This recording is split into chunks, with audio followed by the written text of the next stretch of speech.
Welcome to Women Conquer Business. As you can tell by the amazing, disastrous show open, I am here by myself. My partner in crime, Shelley Carney, is not here today. I think it's first time, long time live streamer on my own. And I was so busy getting ready for today's show, I think I failed to close some windows and do all kinds of stuff. So, hey, at least we know we're live because I could hear it twice. So today we are going to talk about drop shipping. So it's drop shipping for beginners using Amazon and Printful and a few other services to transform your services, if you're a service-based business, into products. Or if you're a product-based business, we're going to talk about some of those ways that you can lighten the load, especially when you're in the beginning stages of developing a product. Drop shipping is a really great option. And drop shipping can also be your entire online business model, depending on what it is that you're looking for. If you don't know what drop shipping is, it's basically selling physical products without having to worry about stocking them. No more garages filled with books and t-shirts. We're going to teach you the easiest ways you can transform your podcast, creative content, or your online services into tangible physical products that you can sell online. We'll share our own experiences with Amazon, Printful, and other dropshipping platforms so that you can get started creating additional income today. I will say that because Shelley is recovering from surgery and isn't here today, she knows a lot more. Her and Toby know a ton more about Amazon and how all of that works. I will be sharing what I know and a few high-level things. We will circle back for a more in-depth, and I know that Shelley's talked about it a little bit before, but we'll go back and circle back a little more in depth on how to do Amazon from beginning to end. Okay. But I still have a lot to offer on the Amazon side. So we'll get to that in a second. I wanted to also share with you that this is probably not going to be as long of a show because usually when I have podcast shows that I do by myself, they tend to be a little bit shorter. So if you're used to a full hour, just know that this one is going to be a little bit shorter than that. How's everybody doing out there? How has your week been? My week has been awesome. And I've had so much fun. At the beginning of the week, I was in Pendleton, Oregon with my mom and two of my aunts. I'm not much of a gambler, but we needed to get our family together. We needed to see each other. So we went to a casino in Pendleton and spent 3 days at the beginning of the week having fun, catching up on everything. It was a really great time. So if you haven't had time to do that, make sure that you reach out to your family and spend some time with them. Spend some time catching up with them. Get to know them again, especially with COVID. It's maybe not as prevalent as it's been earlier. Find ways to be safe and to reconnect. Get out of the house and find ways to reconnect with people. It's just so important. And I am filled with gratitude for having done that. It was a wonderful, lovely experience. I wouldn't say that Pendleton, Oregon is exactly a garden spot, at least not for me. But in that there's just not a lot of things to do. Although if you're from Pendleton and have things that we can be doing, hit me up in the chat. Send me an email at hello@womenconquerbiz.com. Let me know about all the cool things there are to do in Pendleton. What I like about Pendleton is it reminds me of home. It's the plains, it's hay fields, all of that kind of thing. Very similar to Boise. So in terms of marketing breaking news, we don't have any sound effects today because without Shelley here, there's just no sound effects. So we're going to have a little fun with our marketing breaking news. Today, I wanted to share with you that Pabst Blue Ribbon, that's the beer, they just opened an 80s themed motel. I think this is super fun. And it kind of gives an example of, people love Pabst Blue Ribbon. PBR is really popular here, probably because beer can be so expensive if you do craft beer. I think this is a great idea. They're just leaning into who they are as a brand, and they've created an 80s themed hotel. And you can go there. They have video games, they have PBR stuff everywhere.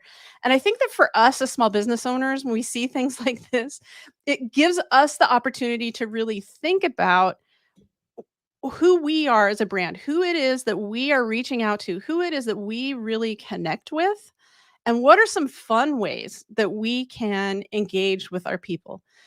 Now, I'm not saying that you'll be able to build a hotel, but there are probably some other things that you can be doing that would be fun and awesome and really explain to people exactly what it is and who you are and what you're doing.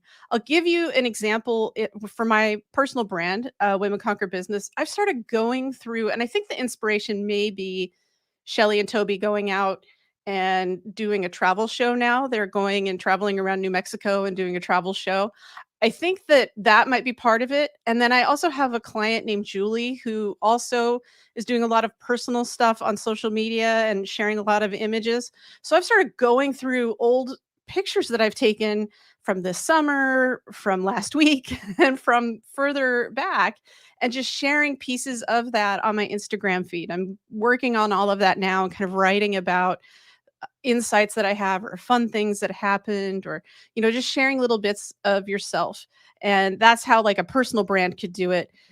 I love that PBR is leaning into who they are. Like for me, I'm a little silly sometimes, so I'll probably include some pictures of things that are silly.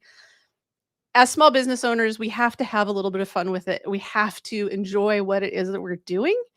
And that's why I shared this today as marketing breaking news. Is it really breaking news that this big brand has something like a hotel? I mean, not really, but it does show that there are other ways of doing marketing that can be fun and engaging. And I want to just encourage everybody out there to really start thinking more broadly about who it is that we are as business owners and how we can be connecting with our potential customers, our existing customers. I think in the case of the PBR motel, it's that they're connecting with existing customers and that feeling of nostalgia people have when they drink this beer, the feeling of, younger people who maybe weren't alive in the 80s and the 80s seem to be back now. I think I've seen parachute pants around Portland here. It's a little bit funny. So lean into who you are, do the best that you can to connect with people on a personal level or maybe even in the way that they view you. Find out how people see you in the marketplace and connect with them on that level. You're always going to win with things like that. Just my 2 cents on that. And that is the end of breaking news. So I know it's probably not funny to have my own music. So let's talk for just a little while about drop shipping. And this is called drop shipping for beginners. So if you are a super duper big time pro, you'll want to skip ahead to another video, a different episode. But we are in our series about e-commerce. And this week we're going to talk about drop shipping. And there's some confusion about what drop shipping is. It's very broad and you can do it in many, many different ways. So let's get started with our training today. So, what is drop shipping? It is retail fulfillment, meaning products, physical products of some kind. So, this could be a self published book, this could be stickers, books, shirts. Some people I've helped have had other merchandise like water bottles, anything like that. So, retail fulfillment where your business doesn't have to keep the products it sells in stock. Customers order from you, and someone else packages and ships it for you. And that's really the beauty of this. If you are a small business owner, you don't have to handle all of the logistics. There's a lot of logistics involved in product development. And then after that, how are we going to make it all? And then how are we going to get it out the door in a timely fashion? So this can be a heavy lift for people if you want to do something extra. So if you're a product-based business, drop shipping is a good way to test things out. If you're a service-based business, drop shipping can mean that you can be selling things and you don't have to worry about the logistics and you can continue to be doing your service-based business. So like a podcaster, you can be selling merch without having to go and find out if you have the right size or not and go through a lot of hassle. So how does drop shipping work? So this is from Shopify. There are a couple of different ways with how drop shipping can work. So your customer places an order from the store. The store automatically sends the order to your dropshipping supplier. The dropshipper prepares the order and sends it out. This is one methodology for how dropshipping works. So what this means is you have an e-commerce store, you have to have some sort of little techie bits out there, and we'll talk about that. That can be some of the complexity that will send your e-commerce order to Amazon, Printful, Printify. There's so many different drop shippers out there that you can have. It'll send the order there, and then you set up products in a place like Printful, and it'll say, okay, do I have, do we have this product in stock? Okay, yes, we do. We ship the order and we send it out. That's philosophically, fundamentally how drop shipping works. There are a lot of benefits to drop shipping. It's cheaper for the business owner because you don't have any shipping logistics or costs involved. It's lower overhead. And typically things are filled on demand. So you're not having to buy a whole bunch of things and waiting to see if it's actually going to sell. That's one of the primary reasons why this is good. It's also location independent. So if you are working from home, you don't have to have things at your location. If you're a digital nomad, you can have a drop shipping, and this is all handled behind the scenes. You don't have to do it. It's really great for product testing.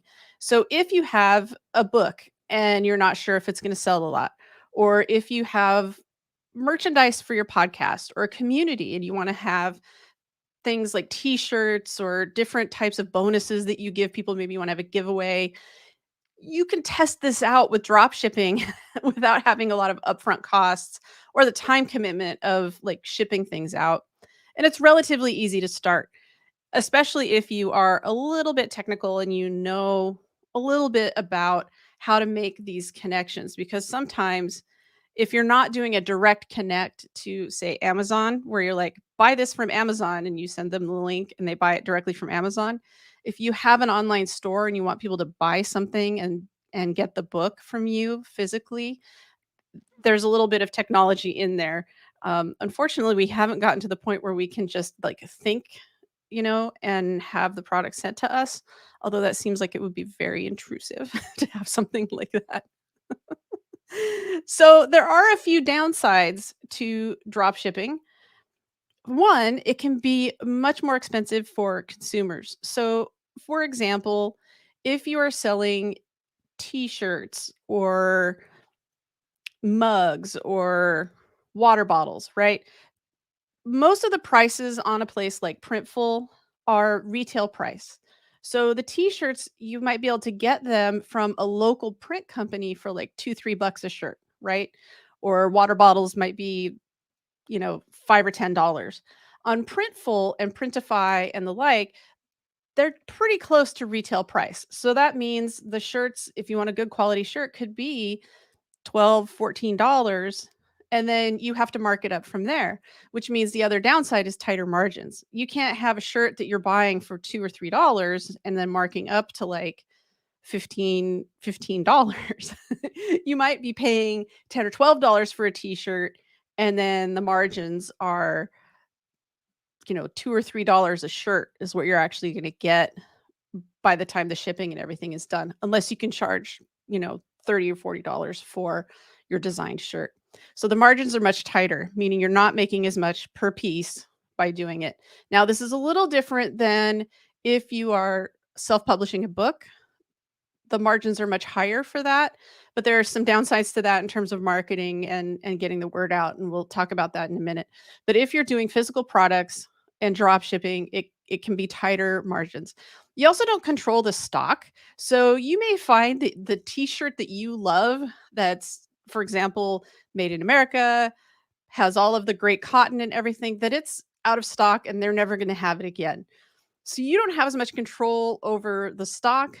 I work with a lot of local makers here in Portland, Oregon, and they really want local t-shirts from local makers made in Portland. That's really not an option with drop shipping by and large. If you want to have something made locally, and it can be hard sometimes to find products that are made in the US through drop shippers, if that's an important component of your product and your offering and your brand.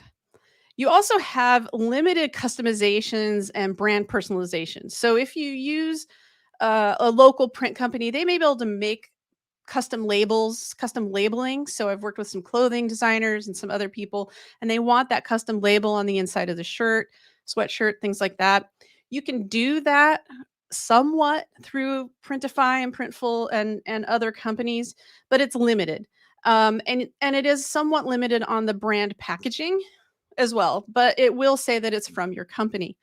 The other thing that happens with the limited customizations are it costs extra. So if you wanted to have if you're a podcaster and you want to want to send shirts out, you don't want and you want to use Printful or something like that, you'll have to pay extra if you want to have a note in there that's personally designed that you're also sending in there. So things like blow-ins, like that's what it's called when you like blow in a flyer in the middle of like a newspaper. You can do that with your drop shipped items.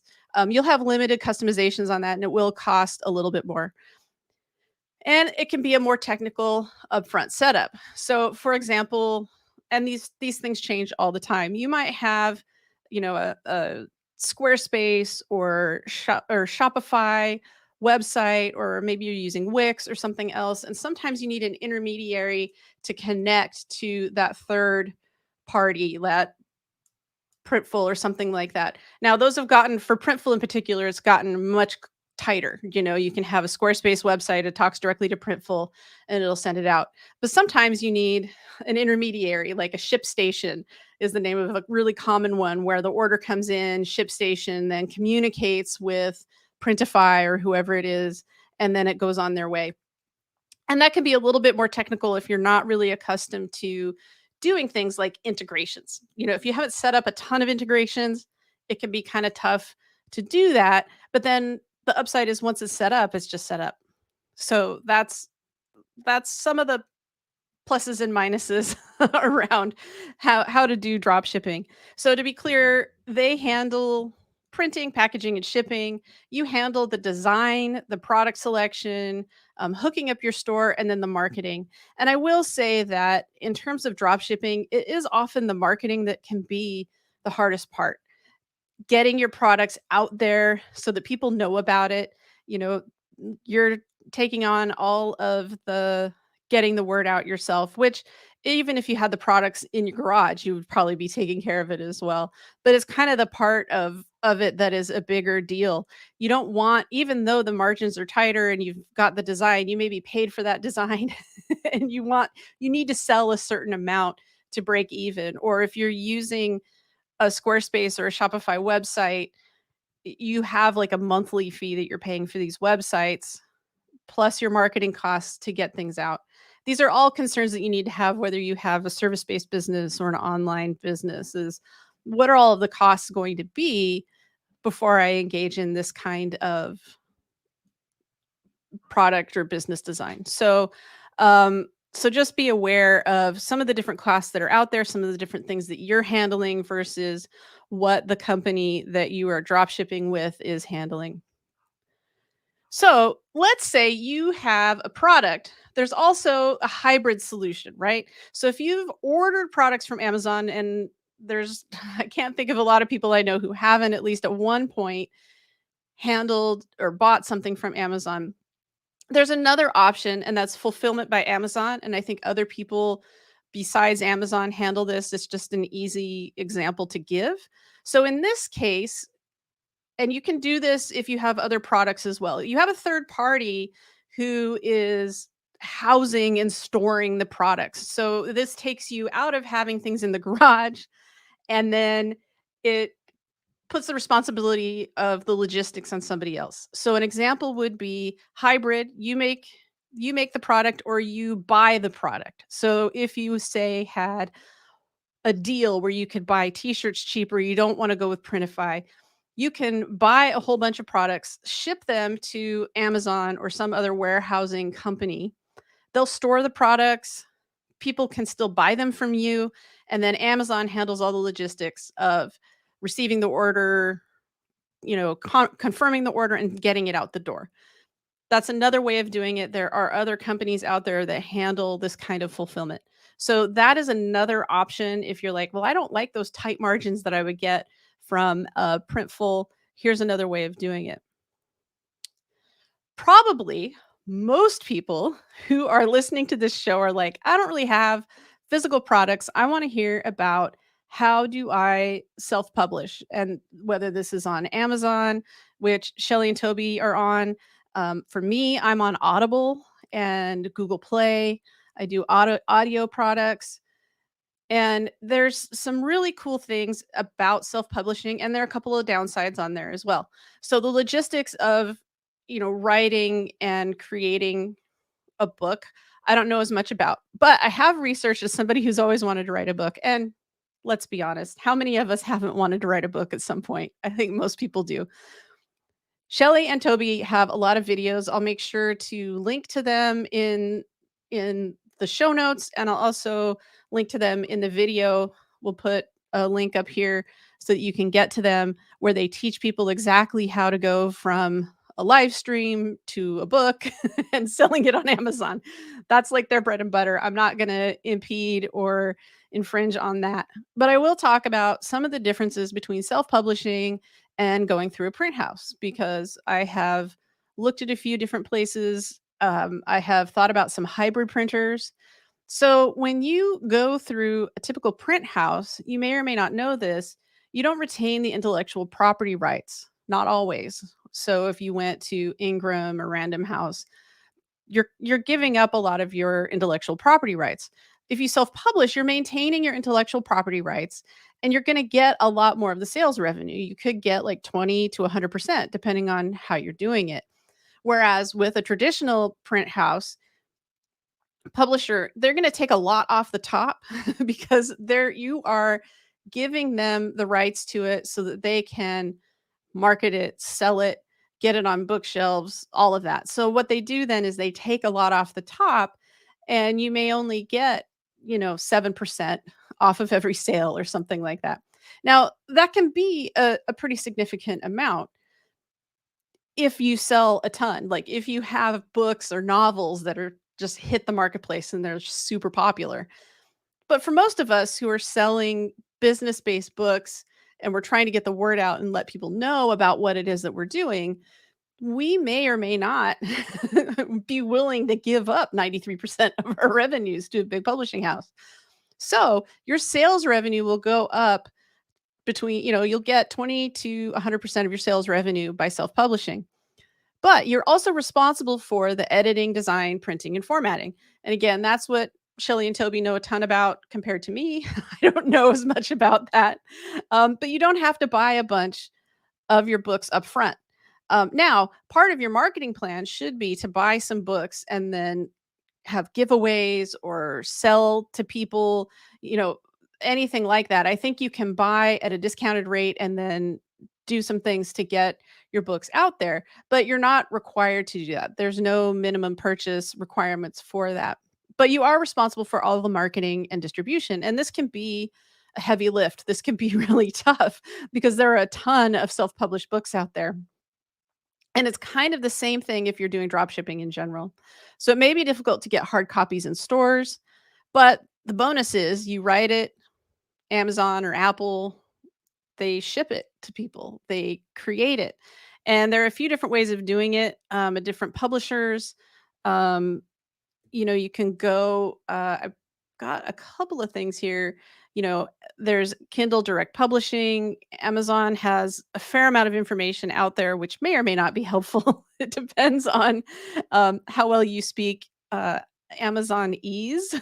It's like a whole separate language, I think, sometimes when you start interfacing with Google and Amazon, they kind of expect you to understand their language, but they do have a lot of information available on their websites that really explain things like, titling and keywords and categories.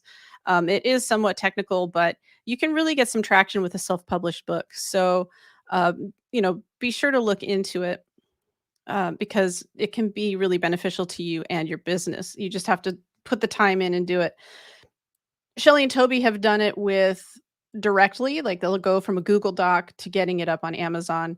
I don't have that experience. When I do my audiobooks, I use something called Publish Drive. It helps me to get the formatting right so it's exactly done, because the audio files can be a little bit more difficult. We have a couple of self-publishing examples here. Again, Shelley and Toby have done a ton of that. So here are a couple of screenshots of what their books look like up on Amazon. We'll put links to their books so you can kind of, well, buy them, and then also look at what that setup looks like.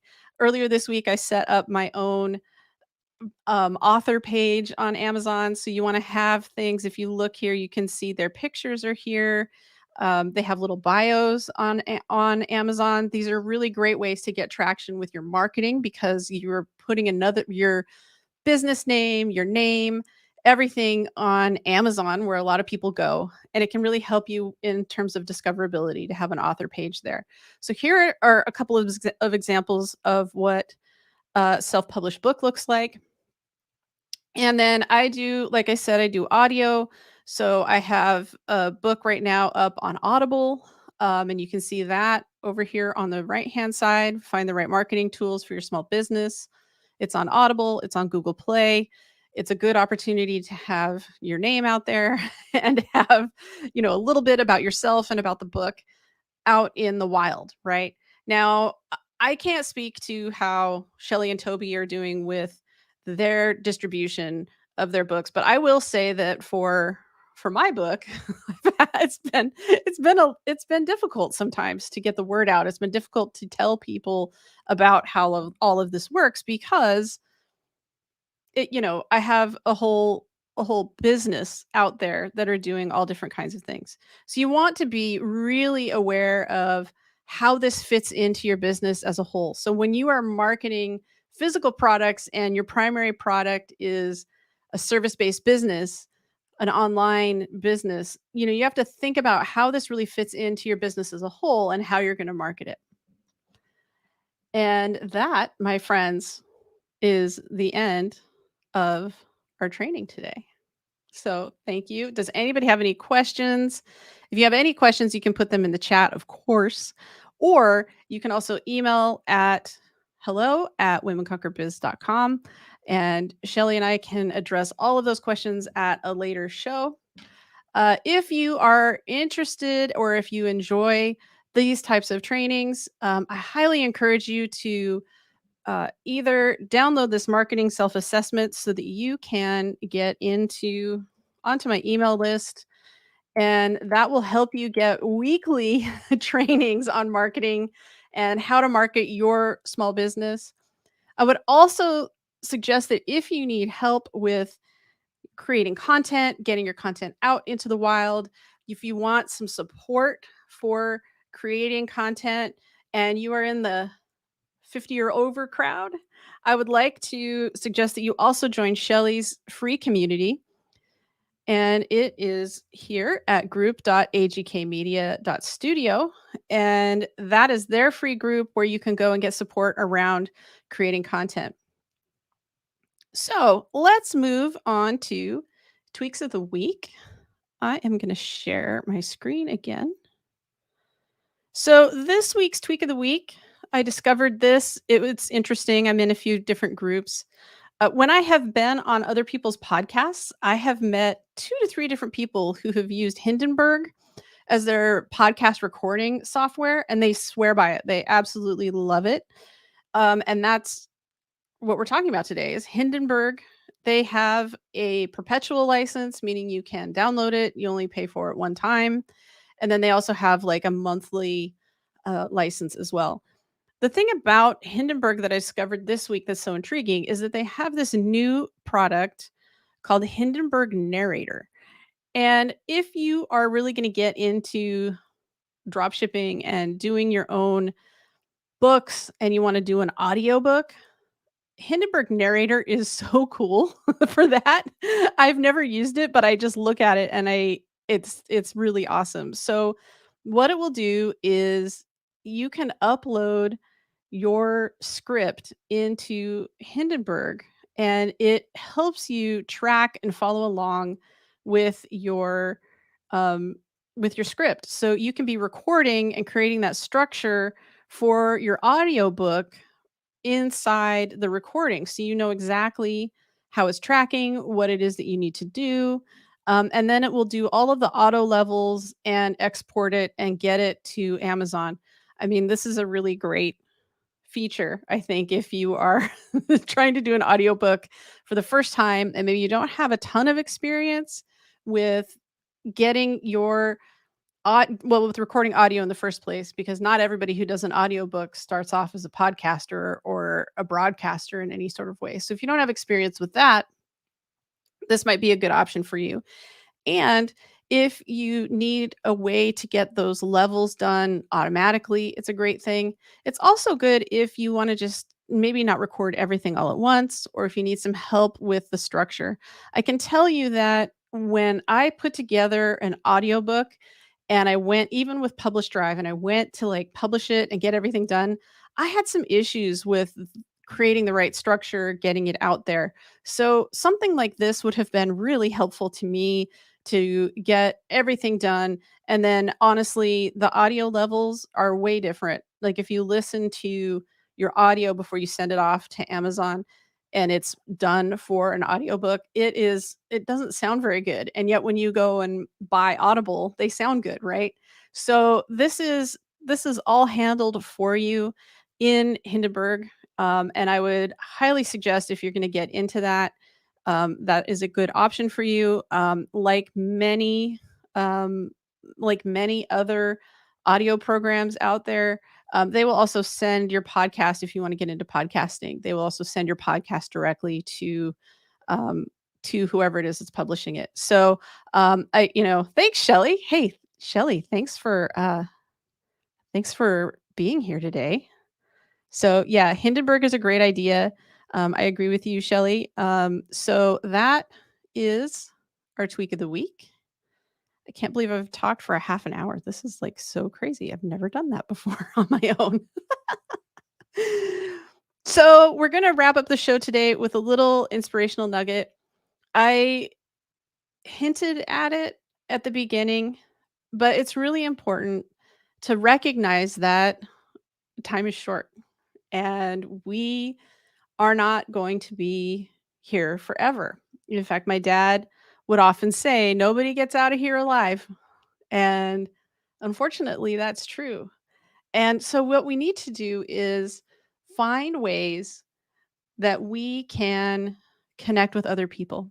And I know that with COVID, we have become accustomed to being inside of our homes or maybe not being as social. But even this morning, I was listening to a news story about how this lack of connection, this lack of physical touch, the lack of socialization that we've experienced over these past 2 years, it has caused a lot of people to physically change and to not be as well. And it's causing some societal changes as well. So we need to find all of the ways that we can to connect with other people, to let people know that we love them, to spend as much time with others as we can, to really assess our values and make sure that our values and what we're doing every single day are aligned with who we want to be and where we want to be in the world. And so for all of you watching or listening, I hope that you have time with the people that you love, that you're spending time giving people a hug and letting them know how important they are to you. So have a really great week, everybody. And, between you and me, we'll see how big of a disaster this closeout is. Thanks, Shelley. I love and appreciate you too, Shelley. So we are going to give this a try on closing out the show. This should be really fun. Everybody, have a great week. Thank you for joining the Women Conquer Business podcast, hosted by Shelley Carney and Jen McFarland. Please subscribe and leave a comment or question regarding your most challenging content creation or business problem. Then share this podcast with family and friends so they can find the support they need to expand their brand and share their message with the world. Check the show notes for links to valuable resources and come back again next week.